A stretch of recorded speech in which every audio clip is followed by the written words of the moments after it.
Selamat pagi bosku, jumpa kembali bersama saya Cecilia dari Pilar Mas Investindo Sekuritas. Touch your heart, touch your profit. Nah, seperti biasa kita akan mulai saja nih market review kita hari ini, Rabu 11 November 2020 dengan episode Silver Lining. Maka dari itu jangan kemana-mana ya bosku, tetap di channel Pilar Mas Investindo Sekuritas. Touch your heart, touch your profit. Pionir Sekuritas Channel di Indonesia.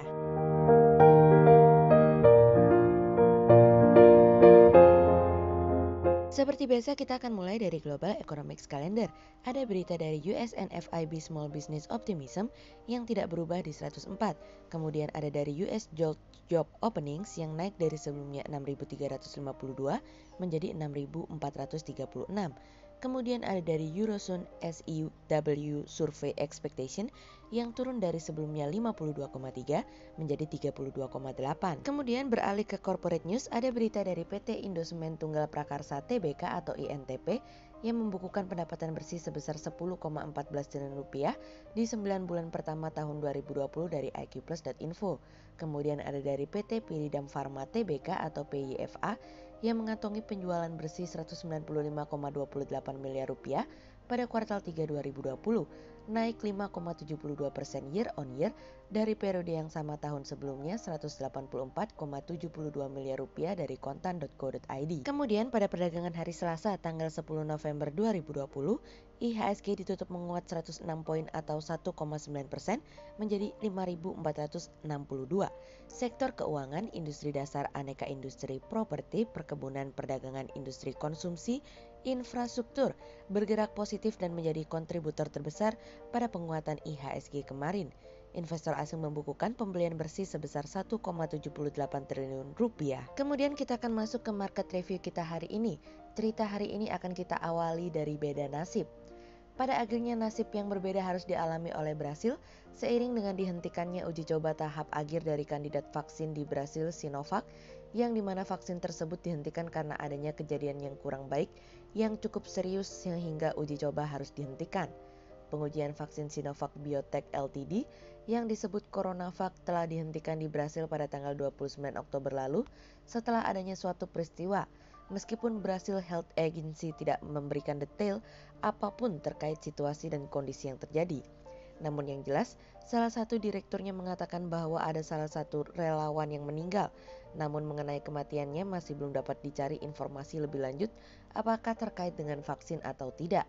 Penghentian uji coba ini memberikan dampak terhadap AstraZeneca plc dan Johnson & Johnson untuk menghentikan uji coba vaksin tersebut dalam beberapa bulan terakhir karena adanya insiden tersebut dan akan memulai kembali apabila penyelidikan sudah selesai. Di Cina, Sinovac telah memberikan vaksinnya terhadap ratusan ribu orang di bawah persetujuan penggunaan darurat yang dimana justru membuat prospek keamanannya mengkhawatirkan. Akibat hal tersebut, membuat Presiden Brasil Jair Bolsonaro mengatakan bahwa Cina tidak memiliki kredibilitas untuk memberikan solusi bagi wabah virus corona dan membuat masyarakat tidak akan menggunakannya. Kami cukup khawatir bahwa hasil uji coba negatif ini justru membuat perkembangan vaksin Sinovac yang ada di Indonesia menjadi suram. Karena Indonesia juga menggunakan vaksin Sinovac dalam pengembangan vaksin di Indonesia. Meskipun demikian, tentu kita berharap bahwa struktur anatomi manusia antara Amerika Latin dengan Asia dapat membuat perbedaan, sehingga efektivitas vaksin Sinovac di Indonesia dapat terus terjaga sehingga menjaga ekspektasi dan harapan akan pemulihan ekonomi. Kemunduran vaksin dari Cina tentu membuat Pfizer dan Moderna menjadi pilihan utama saat ini, karena Pfizer dan Moderna dapat mendorong peningkatan efektivitas penggunaan vaksin menjadi 90%. Sejauh ini pengeluaran Brasil untuk menghadapi wabah virus corona sudah hampir sekitar 4% dari GDP apalagi adanya gelombang kedua wabah virus corona.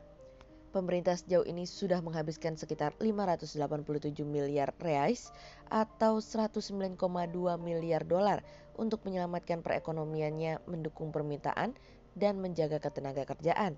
Namun beberapa proyeksi mengatakan bahwa perekonomian sedang berada dalam krisis anggaran, sehingga Paulo Guedes mengatakan untuk melakukan kembali penghematan. Kementerian Perekonomian memperkirakan GDP akan kembali mengalami peningkatan hingga 3,2% pada tahun depan. Meskipun Guedes mengatakan bahwa angka tersebut mungkin saja dapat meningkat. Yang kian mengkhawatirkan lagi adalah hutang Brasil sudah mendekati 100% dari GDP, yang dimana sebagian besar hal tersebut digunakan untuk mendorong perawatan kesehatan dan memberikan tunjangan bulanan kepada para pekerja informal. Akibatnya banyak pelaku pasar dan investor cemas terkait dengan kemampuan Brasil untuk melunasi hutangnya sehingga pelaku pasar dan investor cenderung lebih memilih obligasi jangka pendek ketimbang jangka panjang. Kemudian cerita selanjutnya datang dari Biden dan Powell. Kemenangan Joe Biden dalam pemilihan presiden Amerika kemarin akan menimbulkan pertanyaan, apa yang akan terjadi selanjutnya dengan The Fed? Kami melihat sejauh ini sikap The Fed masih akan sama dengan sebelumnya ketika Trump masih menjabat. Independensi The Fed terkait dengan kebijakan merupakan salah satu tolok ukur pelaku pasar dan investor, bahkan ketika Trump menekan Powell kala itu. Sejauh ini kami masih meyakini bahwa Biden akan meminta Powell untuk kembali duduk menjadi ketua The Fed untuk periode selanjutnya. Hal tersebut didukung oleh pasar dengan persentase 57%, yang dimana pelaku pasar dan investor berharap bahwa Powell dapat kembali duduk menjadi ketua The Fed meskipun Powell belum memberikan jawaban yang pasti terkait hal tersebut. Sejauh ini The Fed masih akan menjaga tingkat suku bunganya mendekati 0 dalam kurun waktu 3 tahun ke depan dan akan mempertahankannya untuk mendukung proses pemulihan. The Fed juga masih akan menggunakan semua alat yang tersedia untuk memastikan bahwa fase sulit ini dapat terlewati sehingga proses pemulihan akan berjalan dengan baik hingga akhir. Powell masih akan menjadi perhatian pelaku pasar dan investor akan kebijakan-kebijakannya yang mendorong perekonomian Amerika untuk dapat kembali bangkit. Namun di satu sisi tekanan akan dirasakan oleh Biden karena dari partai tentu menginginkan sosok yang duduk di sana berasal dari Demokrat.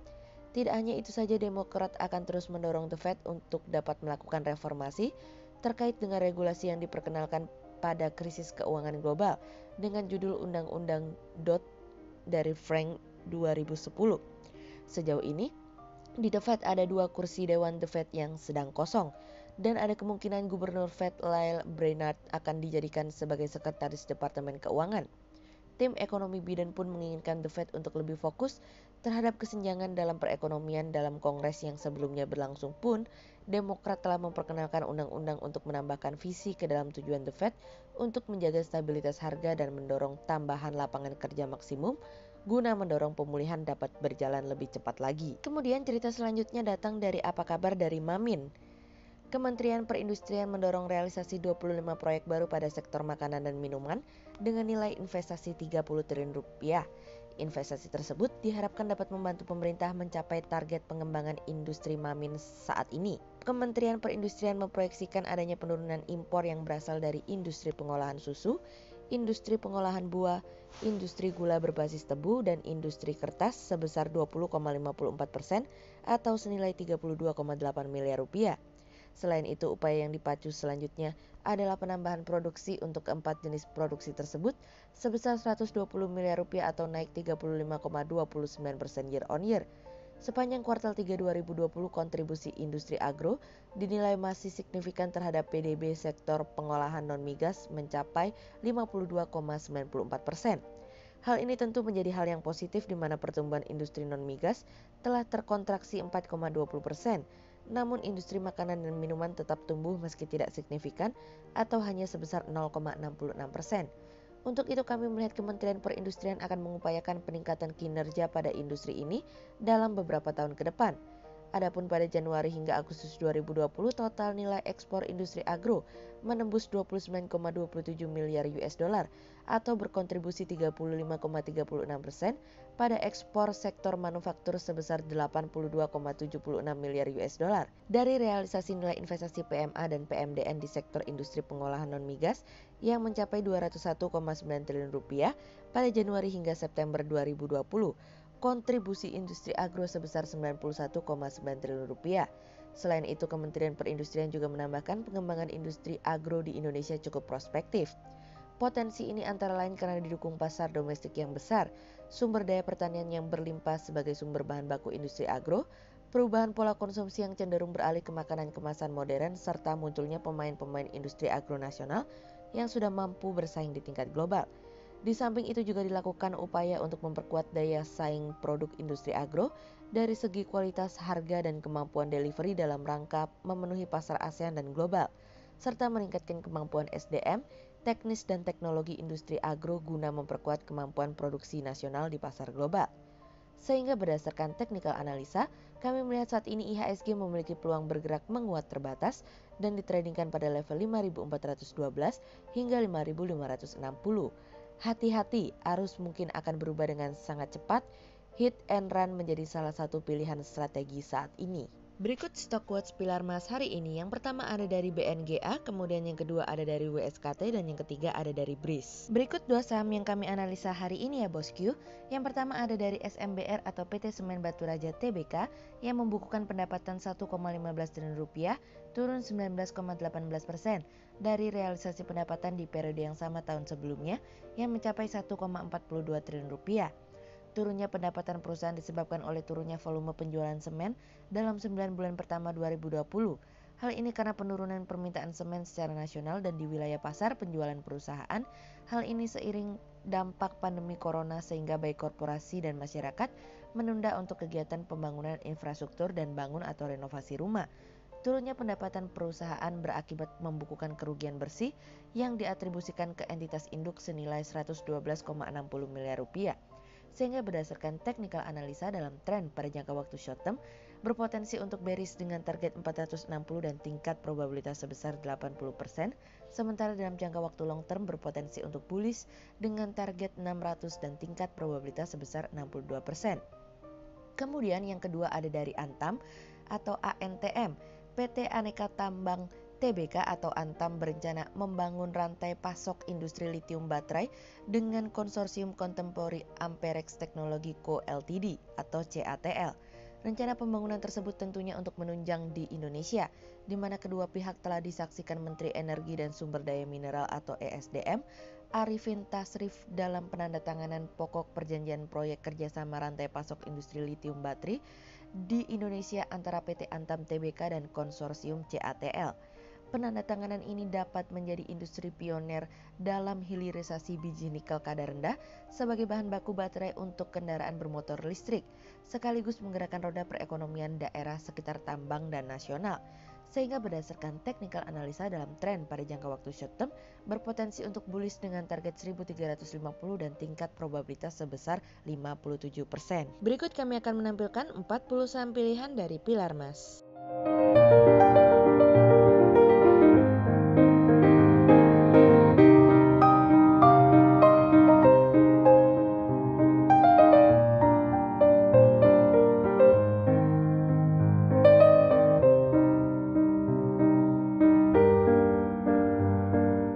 Sekian untuk review market kita kali ini ya bosku. Untuk info lebih lengkapnya, bosku bisa download PDF dengan klik link di bawah video ini, atau bisa juga langsung akses ke website kami di www.pilarmas-investindo.co.id. Dan jangan lupa untuk selalu jaga kesehatan buat para bosku ya. Kita akan bertemu lagi besok pagi untuk market review yang berikutnya. Jadi jangan lupa like, subscribe, dan tonton terus channel Pilar Mas Investindo Sekuritas. Touch your heart, touch your profit. Pionir Sekuritas Channel di Indonesia.